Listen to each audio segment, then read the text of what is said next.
In a small courthouse tucked away in an urban neighborhood, 12-year-old Amara Johnson sat nervously on a hard wooden bench. Her hands trembled as she clutched her worn backpack tightly to her chest. The room was quiet except for the faint hum of fluorescent lights overhead and the occasional shuffle of papers from the clerk's desk. Amara glanced around at the unfamiliar faces, lawyers in sharp suits, police officers standing near the walls, and strangers waiting their turn. She felt out of place like a tiny bird caught in a storm. Amara had been summoned to appear before Judge Marcus Reed, after being caught shoplifting bread and peanut butter from a local grocery store 2 days earlier. It wasn't her first time stealing food, though it was the first time she'd been caught. Hunger had driven her to do things she never imagined. For weeks, she'd skipped meals so that her younger brother Caleb could eat what little they had left at home. Their mother worked long hours cleaning offices downtown but still struggled to make ends meet. Rent took most of their money, leaving almost nothing for groceries. As Amara waited, memories flooded her mind.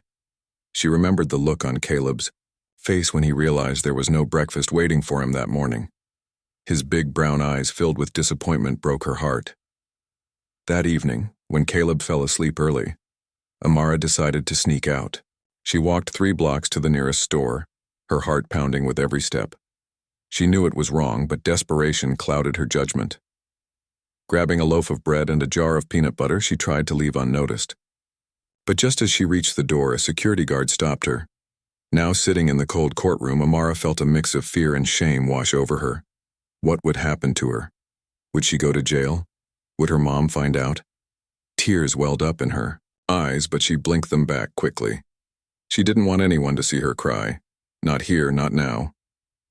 Finally, the bailiff called her name. "Amara Johnson," he said firmly.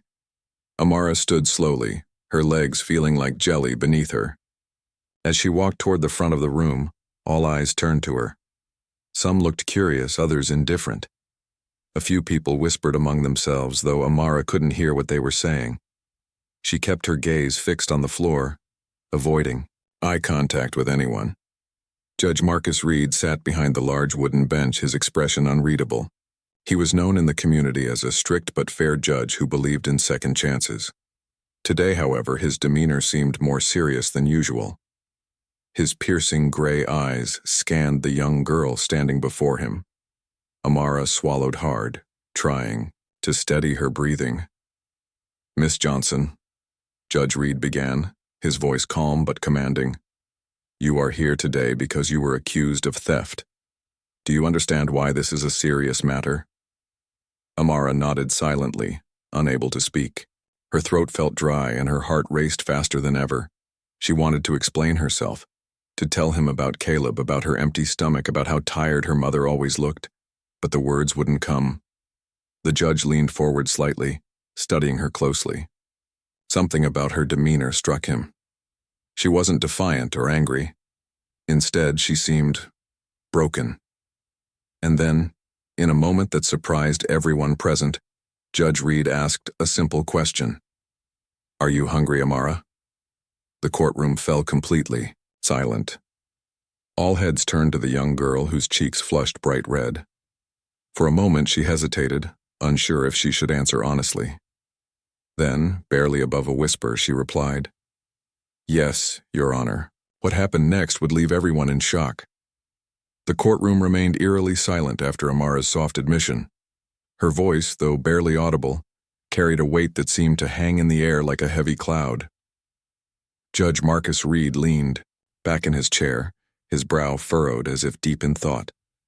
He studied Amara carefully, noticing the way her small frame seemed to shrink under the weight of everyone's stares. She looked younger than 12, her oversized sweater hanging loosely on her shoulders, her sneakers worn and scuffed from months, maybe years of use. For a moment, no one moved or spoke. The lawyers exchanged puzzled glances, unsure how the judge would proceed. Stealing was stealing after all, and the law had clear guidelines for handling such cases.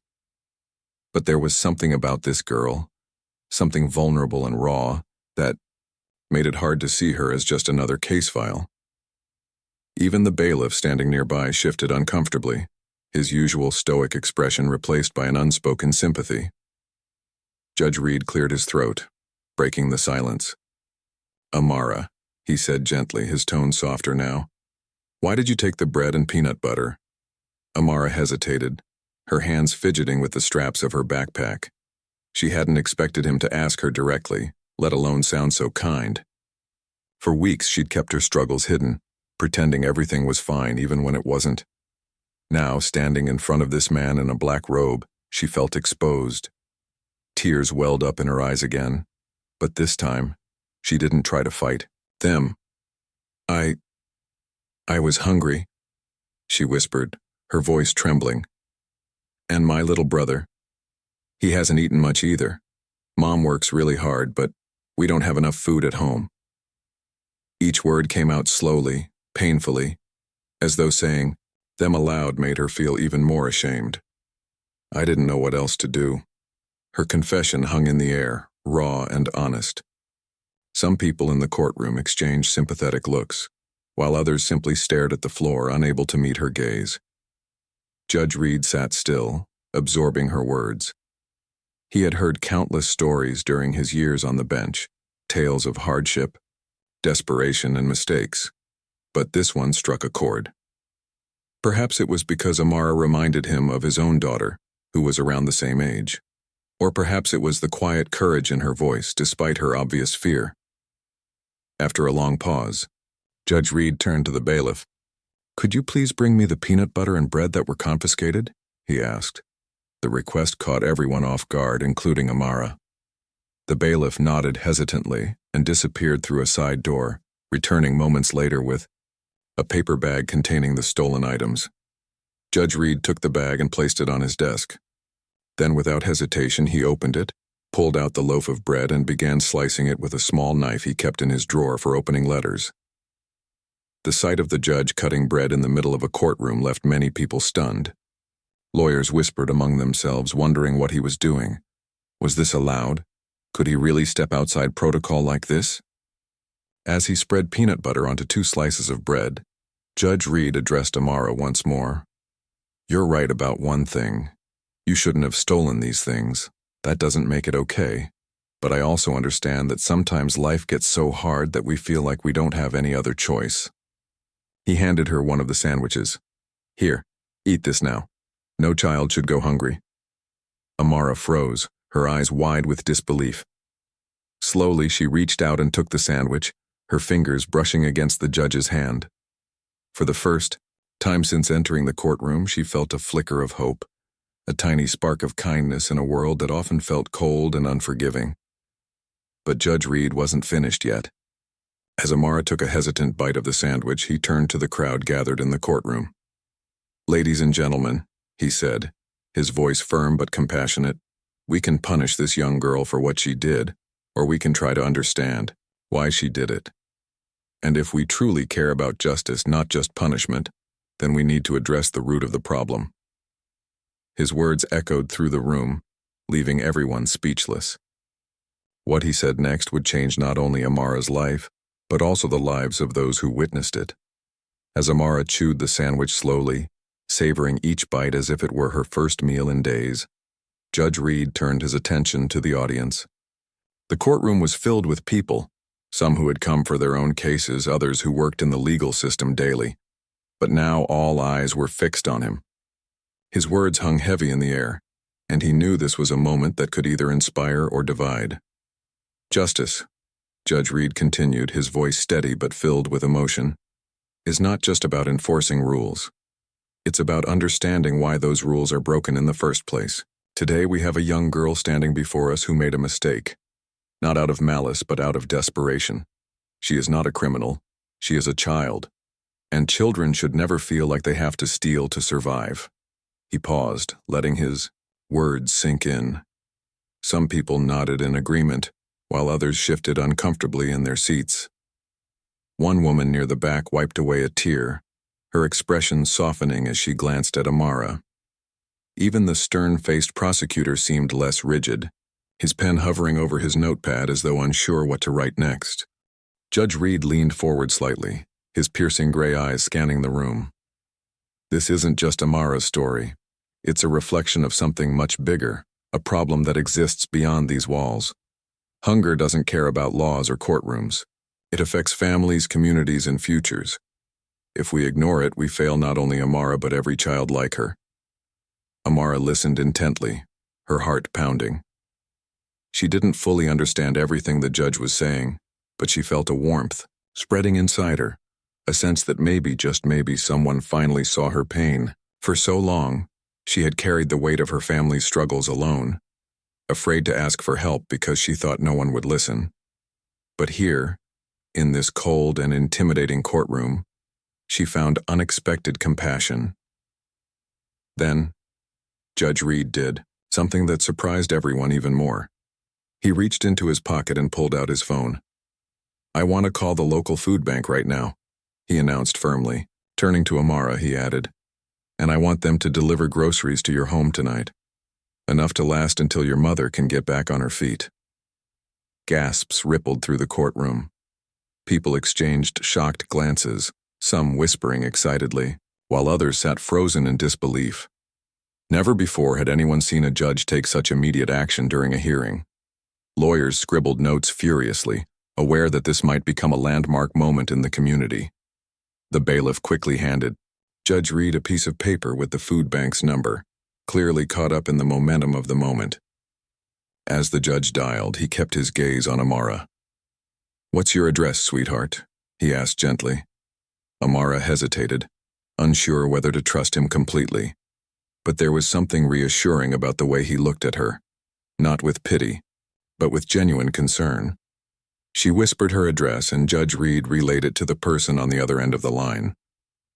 "We need an emergency delivery today," he said firmly.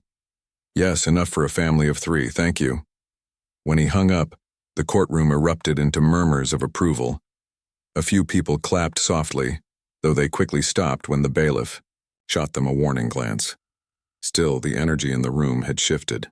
What had started as a routine theft case had transformed into something far greater, a conversation about empathy, responsibility, and change. But Judge Reed wasn't done yet. He turned back to Amara, his expression serious once more.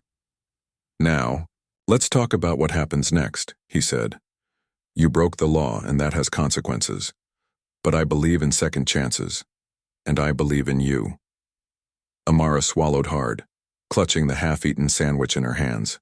She didn't know what to expect next, but for the first time in weeks she felt a glimmer of hope. Little did she know, the judge's actions were about to spark a chain reaction that would ripple far beyond the courthouse walls. Judge Reed's words echoed through the courtroom, leaving Amara both nervous and hopeful. She didn't fully understand what he meant by second chances, but she could feel that this moment was different from anything she'd ever experienced before. The judge's tone wasn't harsh or punishing. It was firm yet compassionate, like a teacher guiding a student who had made a mistake. "Amara," Judge Reed began again, his voice calm but commanding. "Stealing is wrong. There's no way around that. Laws exist to protect people and ensure fairness. But sometimes when someone breaks the law because they're desperate, we have an opportunity. A chance to help them instead of simply punishing them." He paused, letting his words settle. Amara nodded slowly, her eyes wide with anticipation. She wanted to say something, to explain how sorry she was, but the lump in her throat wouldn't let her speak. Instead, she stood there quietly, gripping the sandwich as if it were a lifeline. "In your case," Judge Reed continued, "I believe you acted out of need, not greed. That doesn't excuse what you did, but it does give us a chance to do something better. I'm going to give you 3 tasks to complete over the next month. If you succeed, I'll dismiss the charges against you. Do you understand?" Amara blinked in surprise. "Dismiss the charges?" It sounded too good to be true. She nodded, quickly, her heart racing. "Yes, Your Honor," she managed to whisper. "Good," Judge Reed said with a small smile. "Here's what I want you to do. First, write me a letter explaining how you plan to handle difficult situations in the future without breaking the law. Second, volunteer at the local community center for 10 hours. And third," he hesitated for a moment, then added, "Third, Bring your mother here next week so we can discuss how to support your family moving forward. The courtroom buzzed softly as people processed the judge's decision. Some nodded approvingly, impressed by his unconventional approach. Others whispered among themselves, questioning whether this was too lenient. But one thing was clear. Judge Reed wasn't just handing out punishment, he was offering guidance and hope. Amara felt overwhelmed by the weight of his expectations, but also deeply grateful. For the first time, someone was giving her a real opportunity to make things right.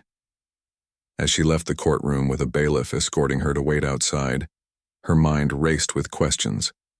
Could she really write a letter about her future? What would volunteering at the community center be like? And most importantly, how would her mom react to being summoned to court? Later that evening, Amara sat at the kitchen table with Caleb by her side.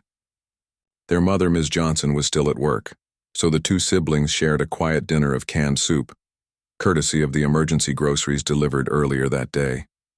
The food bank had arrived just as Judge Reed promised, bringing boxes filled with essentials: rice, beans, pasta, canned vegetables, and even fresh fruit. It was more food than they'd seen in weeks. Caleb grinned as he bit into an apple, juice dribbling down his chin. "This is yummy," he exclaimed, holding up the fruit proudly. Amara smiled despite herself, feeling a rare sense of relief wash over her. Maybe things would get better after all. When their mother finally came home, exhausted but smiling, Amara hesitated before telling her about the judge's request. "Mom," she began nervously, "something happened today. I got caught stealing bread and the judge wants to see you." Ms. Johnson froze, her tired eyes widening in shock. "What?" she asked sharply, dropping her bag on the counter. "Stealing? Amara, why would you—" "I know it was wrong," Amara interrupted, tears welling up in her eyes. "But I was so hungry, Mom, and Caleb needed to eat. I didn't know what else to do." Her mother sighed deeply, running a hand through her hair. The stress of working long hours and struggling to provide for her children was etched into every line on her face. For a moment, she looked angry, but then her expression softened. She pulled Amara into a tight hug, holding her close as tears streamed down both their faces. "We'll figure this out together," Ms. Johnson whispered. "We always do." The next morning, Amara started writing her letter to Judge Reed. Each word poured out of her heart, filled with promises to do better and dreams of a brighter future. Little did she know, this simple act of reflection would set off a chain reaction, not only within herself but also within her family and the entire community. The following week, Ms. Johnson walked into the courthouse with Amara by her side.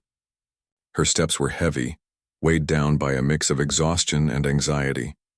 She had spent the past few days replaying the situation in her mind: Amara's confession, the judge's unexpected kindness, and the daunting reality that she couldn't shield her children from hardship any longer.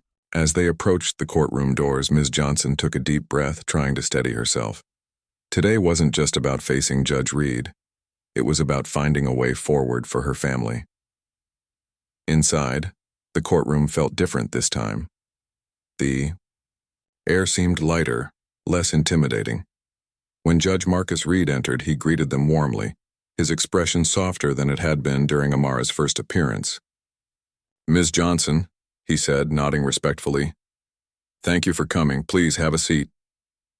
Once everyone was settled, Judge Reed leaned forward slightly, folding his hands on the desk.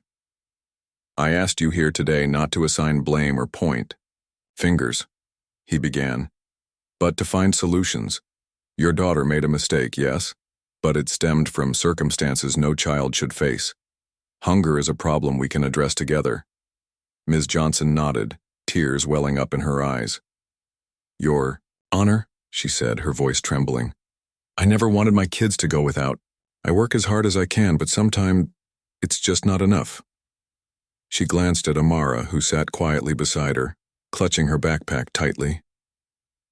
"I don't know what else to do." Judge Reed listened intently, his expression thoughtful. After a moment, he replied, "You're not alone in this, Ms. Johnson. There are resources available to help families like yours get back on their feet.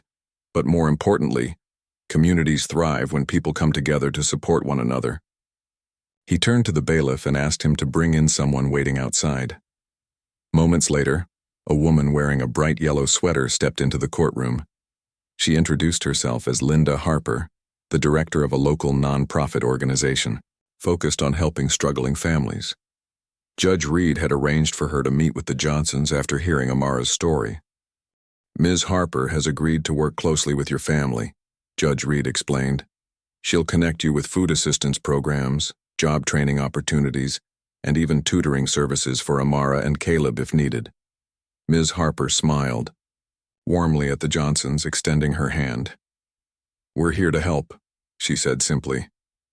"No family should feel like they're fighting these battles alone." Ms. Johnson hesitated for a moment before shaking Linda's hand. It was hard to trust strangers, especially after years of relying solely on herself. But something about the judge's sincerity and the genuine care in Linda's eyes made her believe that maybe, just maybe, things could change. Over the next hour, they discussed practical steps to ease the family's burdens. Ms. Harper promised to deliver additional groceries each week until the Johnsons were stable. She also mentioned a partnership with a nearby daycare center where Caleb could attend for free while Ms. Johnson worked. For the first time in months, Ms. Johnson allowed herself to imagine a future where her children didn't have to worry about their next meal. As the meeting wrapped up, Judge Reed addressed Amara directly. "Remember those tasks I gave you?" he asked. Amara nodded eagerly. "Well, I've already received word from the community center that you've started volunteering there. They say you're doing an excellent job helping organize donations." Amara beamed, pride swelling in her chest. Volunteering had been challenging at first. She'd felt awkward and unsure of herself, but the staff had welcomed her warmly. Sorting cans and packing boxes gave her a sense of purpose, and for the first time in ages, she felt useful rather than invisible. "I'm proud of you, Amara," Judge Reed said, his voice warm. "And I know your mom is too." Tears streamed down Ms. Johnson's face as she hugged her daughter tightly. In that moment, the weight of their struggles didn't disappear, but it became lighter, shared among people who truly cared. What happened next would solidify the bond between the Johnsons and their growing circle of supporters, proving that kindness has the power to transform lives. Over the next few weeks, Amara and her family began to experience a shift, small but significant changes that brought light into their lives. With Linda Harper's help, Ms. Johnson enrolled in a free job training program designed to teach skills like budgeting, resume writing, and interview preparation. For the first time in years, she felt hopeful about finding better-paying work. Meanwhile, Caleb started attending the daycare center, where he made friends and thrived under the care of attentive teachers. The extra support allowed Ms. Johnson to focus on her own growth without constantly worrying about her son. Amara, too, found herself growing in unexpected ways. Her volunteer hours at the community center became something she looked forward to each day. Sorting donations, organizing shelves, and even assisting elderly neighbors who came for food gave her a sense of responsibility and belonging. One afternoon, as she helped an older woman carry a bag of groceries to her car, the woman smiled warmly and said, "You're going to do great things, young lady." Those words stayed with Amara long after the woman drove away, planting a seed of confidence she hadn't felt before. At home, the atmosphere began to change as well. The weekly deliveries from the food bank ensured there was always something in the pantry, no matter how small. Evenings were no longer filled with silent worry about what they would eat the next day. Instead, Amara and Caleb laughed over simple meals, sharing stories about their days. Their mother joined them more often now, her shoulders less burdened by stress. Though life was still far from perfect, hope had taken root in their tiny apartment. One evening, as Amara sat at the kitchen table finishing her letter to Judge Reed, she poured her heart onto the page. She wrote about how scared she had been when she stole the bread, how ashamed she felt afterward, and how grateful she was for his understanding. But most importantly, she wrote about her plans for the future. "I want to be someone who helps others," she penned carefully, her handwriting neat and deliberate. "If I can make even one person feel less alone or hungry, Then I'll know I'm doing something right. The next morning, Amara handed the letter to her mom, asking her to proofread it. Ms. Johnson read it slowly, tears streaming down her face by the time she reached the end. "This is beautiful, sweetheart," she whispered, pulling Amara into a tight hug. "You've grown so much through all of this." When Judge Reed received the letter later that week, he read it with a proud smile. It wasn't just the words themselves that moved him, it was the determination behind them. He realized that Amara's journey wasn't just about learning from her mistakes, it was about discovering her potential to inspire others. That Friday, the judge invited Amara back to the courthouse not for another hearing, but for a special gathering. When she arrived, she was surprised to see not only Judge Reed but also Linda Harper, several volunteers from the community center, and even some neighbors who had heard about her story. They had organized a small celebration to honor Amara's hard work and resilience. "We wanted to let you know how proud we are of you," Judge Reed said, handing her a certificate of recognition. "You've shown courage, honesty, and a willingness to grow. Those are qualities that will take you far in life." As applause filled the room, Amara felt a wave of emotions: gratitude, pride, and a renewed sense of purpose. What happened next would cement her place in the hearts of everyone present, proving that second chances aren't just gifts, they're opportunities to create lasting change. The celebration at the courthouse marked a turning point for Amara and her family. But it wasn't just about recognizing her efforts. It was about planting seeds of hope that would grow far beyond what anyone expected. As Amara stood in front of the small crowd, clutching the certificate Judge Reed had given her, she felt something she hadn't felt in a long time: pride. Not just in herself, but in the community that had rallied around her when she needed it most. After the ceremony, Linda Harper approached Amara with a warm smile. "We're so proud of you," she said, placing a hand on Amara's shoulder. "And we'd love to keep working with you. The community center is starting a youth mentorship program, and I think you'd be perfect for it." Amara blinked in surprise. "Me? A mentor?" she asked hesitantly, unsure if she was ready for such responsibility. Linda nodded enthusiastically. "Absolutely.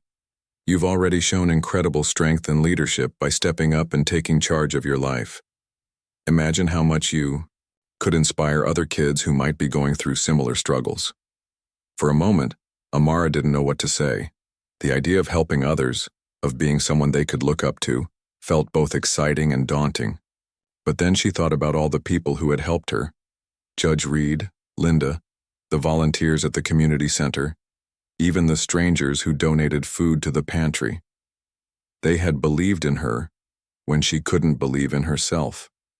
Now, maybe it was her turn to pay it forward. "I'll do it," Amara said finally, her voice steady despite the butterflies in her stomach. "I want to help." Her decision sparked a ripple effect throughout the community. Word spread quickly about Amara's transformation, from a scared girl stealing bread to a courageous young mentor inspiring others. Local newspapers wrote stories about her journey, highlighting not only her resilience but also the importance of compassion and second chances. Soon, donations poured into the community center and food bank, enough to support dozens of families like the Johnsons. Meanwhile, Ms. Johnson completed her job training program and landed a better-paying position at a nearby office. It wasn't glamorous work, but it provided stability, and for the first time in years, she felt optimistic about the future. Caleb thrived in daycare, making friends and learning new things every day. At home, laughter replaced worry, and meals became moments of connection rather than sources of stress. As weeks turned into months, Amara embraced her role as a mentor. She spent afternoons at the community center, sharing her story with other children and encouraging them to stay strong during tough times. One boy, barely older than Caleb, reminded her so much of herself that it brought tears to her eyes. When he shyly admitted that his family sometimes went hungry, Amara held his hand and promised him that things would get better. "You're not alone," she told him firmly. "There are people who care about you, and I'm one of them." By the end of the year, Amara's impact had grown beyond anything she or Judge Reed could have imagined. The youth mentorship program expanded, drawing volunteers and supporters from across the city. Families struggling with hunger received not only food but also resources to build brighter futures. And Amara? She became a symbol of hope, a reminder that even in the darkest moments, kindness and determination can light the way. One evening, as Amara walked home from the community center, she paused under a street lamp and looked up at the stars. For the first time in her life, she felt like she mattered, not because of what she lacked, but because of what she had to give. Her journey wasn't over, but she knew one thing for certain. No matter how hard life got, she would never stop fighting for herself, her family, and the people counting on her. In the end, Judge Reed's simple act of kindness had ignited a chain reaction that changed countless lives, including his own. As he sat in his chambers late one night reflecting on Amara's story, he realized something profound. Justice wasn't just about laws.